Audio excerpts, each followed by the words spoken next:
What would you do if a 9-year-old kid in duct-taped boots claimed he could heal your child? And he was right. It was cold that morning in Birmingham, Alabama. Not cold enough to snow, but the kind that made your breath show and your fingertips sting. People rushed in and out of the Children's Medical Center on 7th Avenue, bundled in scarves, clutching coffee cups, moving fast like they could outrun whatever brought them there. But one person wasn't moving. He sat on a flattened cardboard box near the revolving doors, drawing quietly in a weather-beaten notebook. His name was Ezekiel Zeke Carter, just 9 years old. His coat was a size too big, sleeves rolled up, and one of his boots had duct tape across the toe. A red knit beanie rested low on his forehead, barely covering his ears. He didn't beg, didn't ask for help, just sat there, watching people come and go. He was there most Saturdays. Some hospital staff had tried to shoo him off when he first started showing up, but after a while, they gave up. Zeke didn't cause trouble. He smiled when spoken to, and when he wasn't sketching in his notebook, he was watching, always watching. Most folks figured he had a parent inside, maybe a sick sibling, maybe he was just waiting for a ride. Nobody asked too many questions, not in a place like that. Across the street, parked by a fire hydrant, a dark silver Range Rover idled. The engine stayed on, but the driver didn't move. Inside sat Jonathan Reeves, a man in his late 40s with a sharp jawline and graying temples. His tie was loose, his collar wrinkled. He had money. You could see it in the way his car gleamed even under the hospital's fluorescent lights. But he looked like a man running out of gas. In the back seat, a booster chair held his daughter, Isla. 6 years old, brown curls tucked behind one ear, legs tucked under a pink blanket. Her eyes were wide open, but she didn't say a word. The accident had changed everything. 1 minute, she was climbing trees and racing her cousins in the backyard. The next, she was paralyzed from the waist down, sitting in silence. Jonathan opened the back door, scooped her up carefully, and carried her toward the entrance. He didn't notice Zeke at first. Most people didn't. But Zeke noticed him. He saw the way Jonathan held her like she might fall apart, the way her eyes stayed fixed on the sky, avoiding the building. Zeke stared longer than usual. Then just before they passed, he stood up and called out, "Sir, I can make your daughter walk again." Jonathan stopped mid-step, not because he was offended or confused, but because of how the words were said. Not like a sales pitch, not like a joke, just soft, clear, and serious, like Zeke believed it completely. Jonathan turned, eyes narrowed. "What did you just say?" Zeke didn't flinch. He stepped forward, tucking his notebook under his arm. "I said I can help her walk again." Jonathan stared at him, his arms tightened around Isla. "That's not funny, kid." "I wasn't joking." Zeke's voice didn't shake. There was no smile, just that same quiet tone, a grown-up kind of stillness in a kid's body. Jonathan looked down at Zeke's clothes, his taped-up boot, the cracked lenses of the glasses hanging from the boy's shirt collar. This had to be some weird coincidence, maybe even a scam. He turned and walked inside without another word, but inside, he couldn't stop thinking about it, the way the kid said it. Not with hope, not with doubt, but like it was a fact. But something about that voice stayed stuck in Jonathan's head, and it was going to keep pulling at him until he came back. Jonathan tried to forget about the kid. For the next few hours, he sat through Isla's appointments, nodding through updates from therapists, neurologists, and specialists. All of them using the same phrases they always did. Managing expectations, long road ahead, miracles take time. He'd heard it all. But Zeke's words kept repeating in his mind like a stubborn itch. "I can make your daughter walk again." By early afternoon, Jonathan and Isla stepped out of the building. The sun had broken through the clouds, but the cold was still sharp. He walked toward the car, cradling Isla as usual, when he noticed Zeke again, still there, same box, same notebook. Except this time, he was looking right at Jonathan like he knew he'd come back. Jonathan hesitated. He glanced at Isla. Her head rested on his shoulder, eyes closed. Her body was light, too light for a kid her age. He turned. "You again?" he muttered, walking over. "Why would you say something like that? You think this is funny?" Zeke shook his head slowly. "No, sir." "You don't even know her," Jonathan snapped, lowering Isla gently into the back seat. "You don't know what she's been through. You don't know what we've been through." Zeke didn't back down. I don't have to know her to help. Jonathan straightened up. You're what, 9? Almost 10. Exactly. You're a little boy sitting outside a hospital with duct tape on your shoes. What could you possibly know about helping someone like my daughter? Zeke looked down, his fingers tracing the edge of his notebook. My mama used to help people walk again, he said quietly. She was a physical therapist. She taught me stuff. She said the body remembers things, even when it forgets for a while. Jonathan stared at him, the skepticism hardening in his chest. So what, you watched her do some stretches and now you think you're a doctor? I watched her help a man walk after being in a chair for 5 years, Zeke said, eyes lifting. She didn't have machines or nurses, just her hands, her patience, and faith. Jonathan opened his mouth to speak, then stopped. He glanced around. A nurse passed by, giving Zeke a small wave. A janitor from the hospital nodded in the boy's direction. They all seemed to know him. I'm not giving you money, Jonathan said. I didn't ask for money. Then what do you want? Zeke took a deep breath and stepped forward. Just 1 hour. Let me show you. Jonathan looked back at Isla, who had now opened her eyes and was watching both of them quietly. He sighed, rubbing the bridge of his nose. I should walk away right now. Zeke didn't move. I should call security, Jonathan added. Still, the boy stayed silent. Jonathan finally huffed. Fine. You want to waste your time, kid? Meet us at Harrington Park tomorrow, noon. Don't be late. Zeke nodded once. I'll be there. Jonathan climbed into the SUV, started the engine, and pulled off without looking back. But in the rearview mirror, Zeke was still standing there, hands at his sides, face unreadable. Back at home, after dinner, Jonathan sat in his home office. Papers were spread across his desk. None of them made sense. He kept thinking about the way Zeke stood there like he knew something. Isla poked her head into the room. Daddy? She asked. He turned. Yeah, baby? Who was that boy? Jonathan paused. Just somebody we met outside the hospital. He looked like he believed it, she said. Believed what? That I could walk. He stared at her, lips parting slightly. She smiled, just barely, and walked her fingers across the armrest of her wheelchair like they were legs. But Jonathan wasn't smiling, because for the first time in a long time, something inside him didn't feel numb. It felt dangerous, like hope. Harrington Park was the kind of place most people passed by without a second glance. A cracked basketball court, a few swings with chains that squeaked, and a patch of grass that tried to be a soccer field. On Sundays, it was usually empty, especially around noon, but that day, Zeke was already there, sitting on the bench closest to the big oak tree. He wore the same oversized jacket, but his notebook was tucked away. Instead, he had a small gym bag at his feet and a folded towel on the bench beside him. At 12:07, Jonathan's SUV pulled up. He didn't say anything at first, just got Isla out, set her gently in her wheelchair, and wheeled her over to where Zeke sat. He didn't make eye contact. His arms were crossed tight like he was already regretting being there. Zeke stood up when they arrived. Hi again, he said politely. Jonathan gave a stiff nod. Isla waved shyly. Zeke smiled at her. Hi, Isla.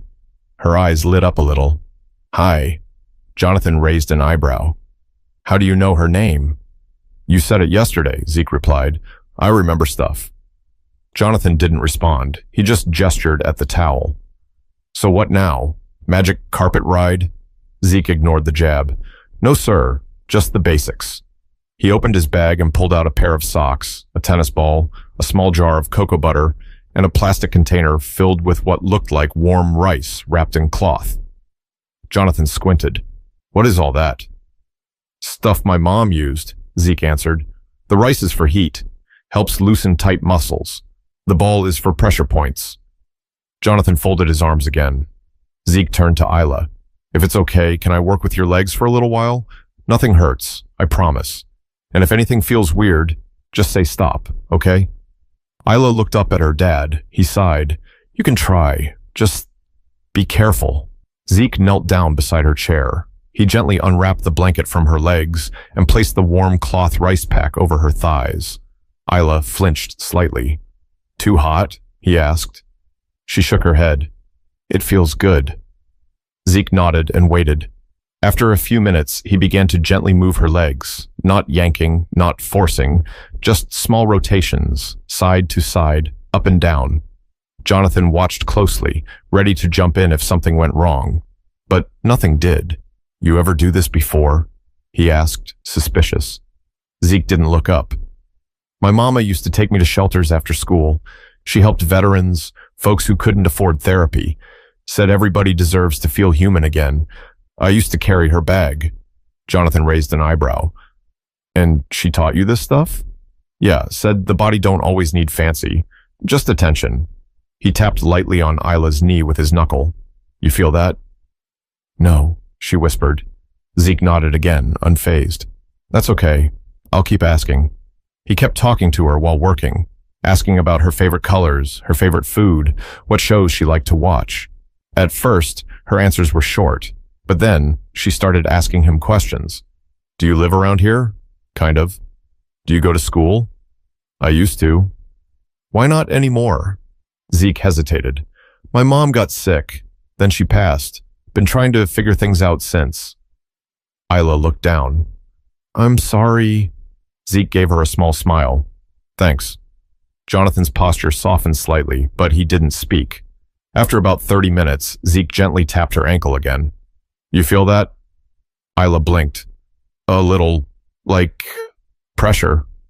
Zeke looked up at Jonathan. "That's good." Jonathan squinted. "She sometimes says that during her regular sessions." "Yeah," Zeke replied, "but those sessions are inside a room full of machines. Sometimes kids get scared of machines. They tighten up. But here?" He gestured to the open park. "There's air, trees. Feels different." Jonathan didn't say anything, but he was definitely listening now.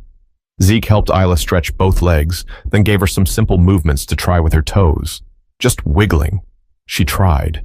Nothing obvious happened, but she didn't look discouraged. "I'll show you again next week," Zeke said, standing up. "It takes time, but your muscles," he pointed to her thighs, "they still remember how to be used. You just gotta remind them."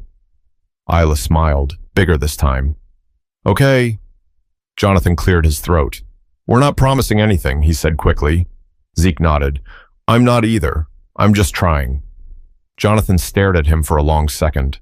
Then, without warning, he reached into his coat pocket, pulled out a folded bill, and held it out. Zeke stepped back. "No, sir, I don't want your money." Jonathan looked surprised. "Then why are you doing this?" Zeke shrugged. "Because your daughter smiled." Jonathan looked down at Isla. She was still smiling. But he didn't understand how a boy who had lost everything could give so much to a girl he barely knew. The following Sunday was warmer, but Zeke still wore his jacket. Not because he needed it, but because it made him feel like his mom was close. She used to call it his helper's coat. Said every good healer needed something that reminded them why they care. He was already at Harrington Park again by 11:45, towel laid out, supplies lined up, and a bottle of water sitting beside him. A few kids played basketball on the court nearby, and someone's dog barked in the distance. At exactly noon, Jonathan's SUV rolled up. Isla was grinning before the car even stopped. Zeke waved at her. "Hi, Isla." "Hi," she chirped, her curls bouncing as Jonathan helped her into the wheelchair. Jonathan looked tired again, but different this time, less weighed down. He gave Zeke a small nod, no words, but it was more than last week. Zeke got to work. Same setup, same warm cloth pack, but this time, something had shifted. Isla was trying now. "Can you press your heel into the ground?" Zeke asked gently. She closed her eyes, concentrating. Nothing happened. "It's okay," he said. "Sometimes it takes your brain a while to find the right path. It's like trying to walk through a crowd. You just gotta push through." Jonathan stood behind them, arms crossed again, but this time more to keep warm than to wall himself off. "Why do you do all this?" he asked suddenly. Zeke glanced up. "Because I remember what it felt like when my mom used to help people. She made them feel like they mattered. I want to do that too." Jonathan nodded slowly. "You ever think about doing something else?" "Sometimes," Zeke said, "but this feels right." Jonathan looked at Isla. She was tapping her toes, barely, but they moved. For the first time, he didn't speak. He just watched. The next few weekends, they kept coming. Same time, same place. Zeke taught Isla how to use rubber bands to strengthen her ankles. He rolled tennis balls under her feet to help her brain remember where they were. He showed Jonathan how to massage pressure points behind her knees and explained how each nerve had a job to do, even when it went quiet. And then came the bad day. It was the fourth Sunday. Zeke showed up like always, but when the SUV pulled up, Isla wasn't smiling. Her eyes were red. Jonathan looked angry. "She doesn't want to do it today," he said sharply as he lifted her into the chair. Isla refused to look at either of them. Zeke approached slowly. "What happened?" Isla crossed her arms. "I tried to move my legs this morning and nothing happened. Nothing. I'm tired of trying. It's pointless." Jonathan looked away, jaw tight. "She's been frustrated all weekend." Zeke nodded. He kneeled beside her again. "You think I never get tired?" She didn't answer. "You think I didn't sit in a shelter and cry when my mom couldn't afford medicine, and I had to just sit there and watch?" Her eyes shifted toward him. "You're allowed to be mad. I'm mad sometimes too. But if you stop now, the part of you that wants to walk might stop trying too." She stared at the ground. "I don't want you to give up," he said softly. "Because I haven't." Silence. Then Isla whispered, "I'm scared." Jonathan turned. That was the first time she'd said that out loud. Zeke leaned in closer. "I am too. But scared don't mean stop. It just means you're close to something big." Isla wiped her face. "Okay, let's try again." And they did. Zeke guided her through the motions gently, with less talking this time. Just presence. Patience. Jonathan stepped in more too, helping her shift weight, encouraging every small twitch. After 30 minutes, Isla moved her right foot. Not a toe. Her whole foot. It slid forward, slow and stiff, but it moved. Jonathan knelt down beside her, blinking like he wasn't sure he'd seen it right. "Do it again," he said. She did. Zeke smiled, but didn't say anything. He just sat back and watched. Later that night, Jonathan stood outside his house on Crestview Drive, staring at the moon. He'd stopped asking himself who Zeke really was. The question didn't matter anymore. Inside, Isla was giggling, retelling the footslide moment to her aunt on speakerphone. For the first time in 6 months, their house didn't feel like a hospital room. It felt like home again. But something inside Jonathan had started to shift. Not just his daughter's legs, but the weight in his own chest. The guilt. The pride. The wall he'd built between himself and the world. It was cracking. Monday afternoon, Jonathan sat in his office staring at an untouched contract. His phone buzzed every few minutes. Emails, calls, client updates. But none of it felt urgent anymore. What kept looping in his mind was that moment in the park. Isla's foot sliding forward like it belonged to her again. He'd seen it with his own eyes. And the person who made it happen was a 9-year-old with taped up boots and no last name he'd ever heard before. He opened a new browser tab and typed Ezekiel Carter Birmingham. Nothing came up except a few scattered results. He clicked through old local newsletters and school databases. A few mentions of a Zeke and his mother, Monique Carter, at a community clinic. No address, no recent info. He shut the laptop and leaned back. This kid was a ghost, except he wasn't. By Saturday, they were back at Harrington Park, but things felt different now. Jonathan brought an extra mat and a fold-out chair. He handed Zeke a sandwich when they arrived. Didn't say anything about it, just placed it beside his gym bag. Zeke gave a small thanks and tucked it away for later. "Ready, Isla?" he asked. She gave a big thumbs up. "Let's do it." They got into the routine. Heat packs, stretches, toe flexes.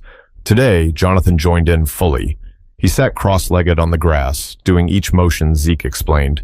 Even messed it up once. "You're bending the wrong way," Zeke said with a grin. Jonathan gave him a side eye. "I haven't stretched since college." They laughed, even Isla. About 20 minutes in, Zeke leaned forward.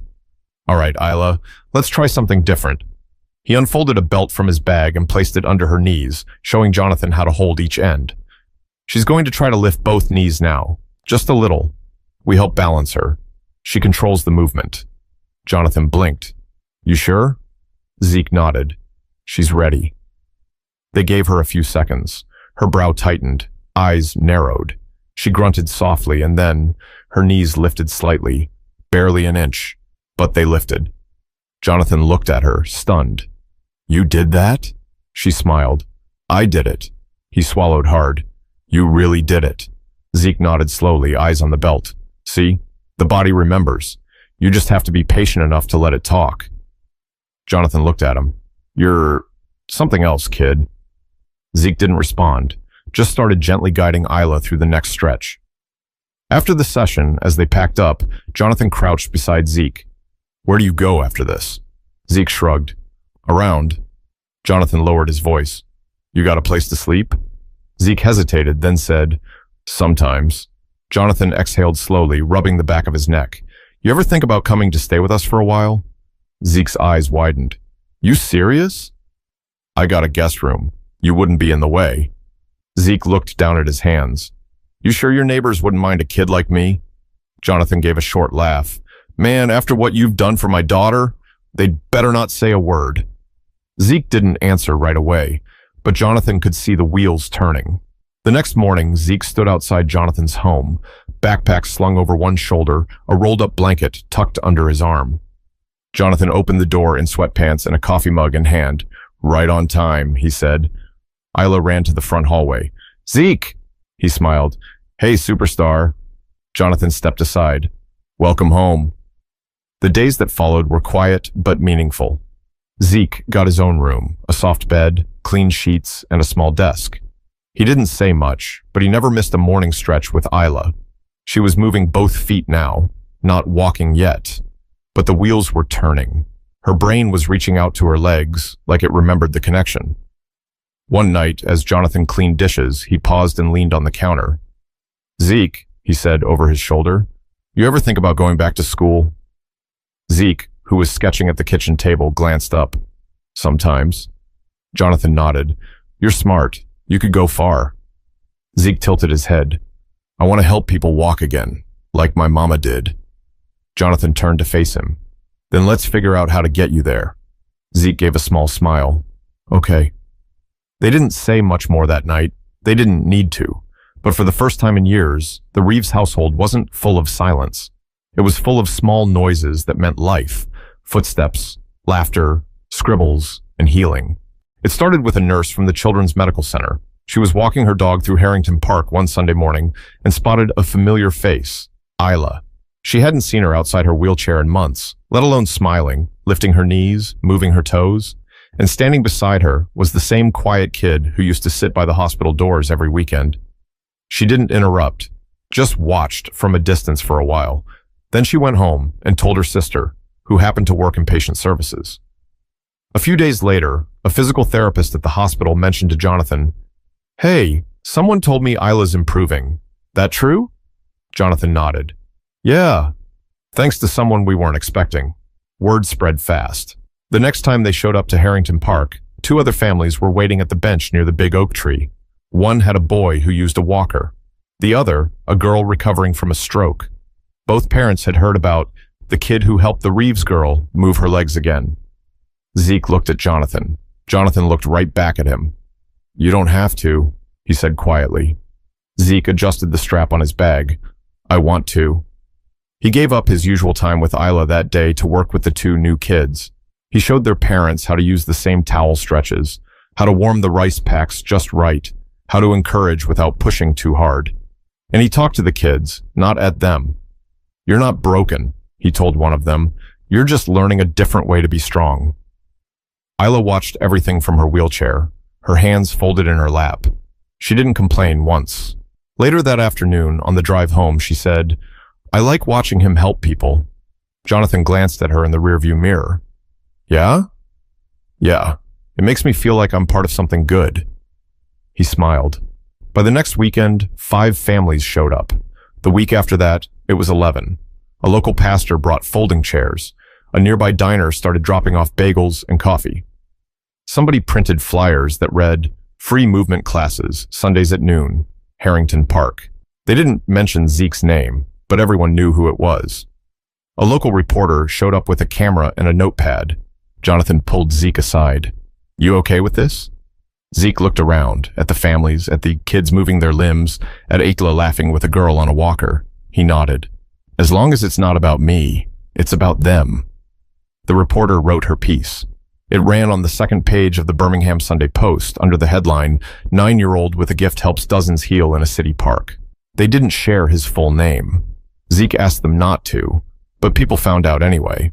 A local doctor offered to mentor him. A nonprofit asked if they could fund some equipment. Someone else offered free tutoring. For the first time since his mother passed, people didn't just look at Zeke. They saw him. But Zeke never bragged. He still laid out the towel the same way every Sunday. Still used the same duct-taped boots. Still checked in with Ayla first before helping anyone else. But now, the park that once echoed with silence and sore bodies had become a place filled with movement, and a boy who had no home had become the heart of something bigger than himself. It had been 9 Sundays. 9 Sundays of towels laid on grass, of Isla's knees lifting higher, of small victories shared with strangers who'd become something closer to family. But this Sunday was different. Zeke could feel it before they even pulled up to the park. The air was warmer, the trees swayed a little slower. Even Ayla was quieter in the back seat, focused, almost like she was preparing for something big. When they arrived, a small crowd had already formed. Nothing loud or flashy, just families setting up folding chairs, therapists kneeling in front of kids, parents with hopeful eyes. And right in the middle of it all was that same worn-out bench under the oak tree. Zeke didn't say anything at first, just unpacked his bag, rolled out the towel, and gave Ayla a look. "You ready?" She nodded. No smile. Just that look again. Serious, determined. Jonathan wheeled her to the center of the mat. Zeke knelt in front of her. "Same as before," he said softly. "We help you stand. You do the rest." Jonathan moved behind her and placed his hands under her arms. Zeke took her legs, guiding them gently into place. "Okay," Zeke whispered. "On 3. She closed her eyes. 1, 2, 3. Jonathan lifted. Zeke steadied her knees, and then she stood. Her legs trembled, her arms shook, but she was up, on her own 2 feet. The crowd fell silent. Some kids gasped. One mother clapped a hand over her mouth. Ayla opened her eyes slowly and smiled. "I'm standing." Zeke blinked back something in his eyes. "Yeah, you are." Jonathan froze for a second like he couldn't breathe. Then he let go. She stayed up. He stepped back, shaking. She's doing it." Zeke stepped back too, just a little. "She's been doing it." Ayla took one shaky step, then another. And then, because she was 6 and brave and didn't know how to be afraid, she took a 3rd step all on her own before falling into her father's arms. He caught her, laughing, crying, his hands trembling as he held her. "You did it," he whispered. "You really did it." Ayla turned to Zeke. "You said I would." He gave her a small grin. "I said we'd try." That afternoon, nobody left the park in a hurry. People stayed, talked, hugged, some prayed. Zeke sat back on the bench and watched it all. He didn't say much. He never did. Later that night, Jonathan stood in the kitchen while Zeke poured cereal in a bowl. "You know, you changed everything," he said. Zeke didn't look up. Ayla did. Jonathan walked over and placed a hand on the boy's shoulder. "My daughter walked today, and not because of a hospital or a doctor or a miracle drug. She walked because a kid with nothing decided to show up, again and again, even when nobody asked him to." Zeke nodded. "That's what my mom would have done." Jonathan's throat tightened. "I wish she could have seen this." "She did," Zeke said softly. "I think she sees everything." Jonathan wiped his eyes. "Zeke," he said quietly, "you're going to change a lot of lives." Zeke looked up at him. "I already am. There are people in this world who might not have fancy degrees, shiny resumes, or a perfect past, but they carry something far more valuable: heart, grit, and a reason to keep showing up. Sometimes the most broken people are the ones holding the tools to help others heal. If this story moved you, don't just keep it to yourself, share it. And if you know a kid like Zeke or a girl like Ayla, tell them this: you matter, you're needed, and your time is not over.